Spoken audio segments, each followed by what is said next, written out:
For ACUSports.com, I'm Grant Boone talking some football with head coach Adam Dorrel and junior defensive lineman Dante Hibbert. Dante, your team comes off a dominating defensive effort, 24-3 in the grand opening of Wildcat Stadium. We'll talk about the stadium in just a second, but the defensive effort, 129 yards of total offense for HBU. What was the game plan, and how close did you come to executing it perfectly?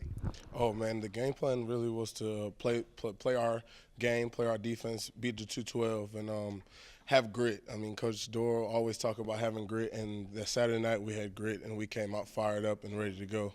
212. Now, you got to explain that because we're talking some degrees and some fancy stuff now, water boiling. What is it? Okay, well, 212 is at 211 is just hot, but at 212 it starts boiling. And we're always hot. No matter if it's hot outside, no matter if it's nighttime, the 212 is always hot. Well, I think we were all boiling. It was about 95 degrees at kickoff. And the house was hot, wasn't it? It was rocking. What was it like there that night for the team looking up and experiencing that and running onto the field? Oh, it was nice. I mean, a couple of us been, like I said, a lot of people have been on the team for a long time. We have a lot of experience, but everybody came back in the locker room after we warm up and was like, man, they're nervous and stuff like that. They've never been in this environment. So it was great. I mean, it was phenomenal. We love the fans. Now you're looking at Stephen F. Austin. You're 1-0 in the conference. It's a chance to go to 2-0, and if things fall right Saturday night, you could be the only 2-0 team in the Southland Conference. What specifically does SFA pose as a challenge? Oh, man, we just have to focus on us. We have to have 3 good days of practice. That's something we was preaching this week.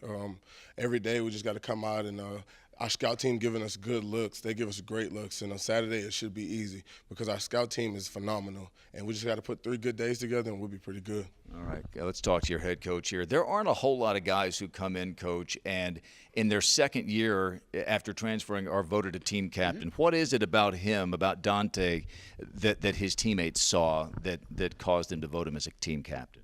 Yeah, I think he's a complete teammate. What I mean by that, he's not just good on the football field. He's good off the field. He's very good with our young players. He's very compassionate. He has a big heart. And guys know that they can go talk to Dante, take it to the football field. He's got good practice habits. He's good in the weight room. He's accountable. He's trying to be a vocal leader, and he does a great job with that. So, he goes to class, and he handles his business off the field too. You've won 3 national championships on the Division II level. You've coached in some humongous stadiums, some NFL stadiums, and yet you called Saturday night one of the coolest moments of your coaching career. Why? Just the atmosphere and the pure passion that was in that place. And, again, it's taken me literally 9 months to hear the backstory of the stadium.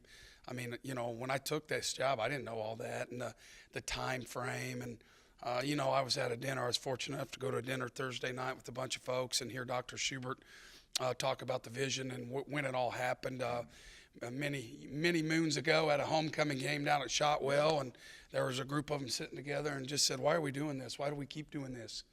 We're better than this. And so, that vision from those folks to go out and the Anthonys specifically to go out and say, we can be better than this. And so it's really been the last month I've kind of gotten this backstory and heard all these people's stories. But, man, you could just feel it, and then seeing those folks after the game, man, they were it was very emotional, and it was cool, and it was raw, and it was just pure, and it was neat. Yeah.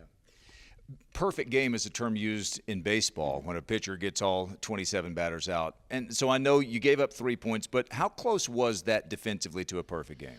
Oh, I don't know. I think they can be a lot better. I mean, anytime you have your hands on 5 footballs and you don't pick them off, so they did a lot of good things, don't get me wrong, and their preparation was great. But I think when you truly go back and look at that film, they know they can even be better than they were Saturday night. Offensively, was it just a matter of maybe not quite fully maximizing on the opportunities? Because they did a lot of good things. Yeah, they did. We had a lot of big plays. I think we had 8 big plays of what we term 15 yards or more. And we had 3 more that were negated by penalties, so it would have been a great night there. If we would have got rid of those penalties, it would have been really good stuff. Just our inability to finish in the red zone right now is something that's a little cause for concern, and we're trying to be very diligent, and we're trying to fix that. We're trying to get guys to buy in down there, but not to press. I think you got to be very detailed, 10 and in, but you don't want to press either. And so, we've got work to do offensively to get to the defense's kind of standard and how they played. Stephen F. Austin, this is a team that's coming off a crazy win last week. They had a walk-off pick six, which you almost never see, a 70-yard interception return for a touchdown that gave them a 6-point win over Incarnate Word. Both of you are 1-0. Specifically, what kind of a challenge do they pose? I know their quarterback, a drop down from TCU, is awfully good. Well, the thing that I look at when I look at them, Grant, is how athletic they are. They're super athletic on the defensive line, in the secondary, and their skill positions. I mean, if you look at their receivers, they've got a young man who's just phenomenal, good running back. Obviously, the quarterback, he's got a really good skill set, played at a great high school football program, well coached. Putting the ball in his hand, letting him do a lot of the RPOs, the run pass stuff. And so I think for me, the number one thing that I looked at when I saw that film is just how athletic they are.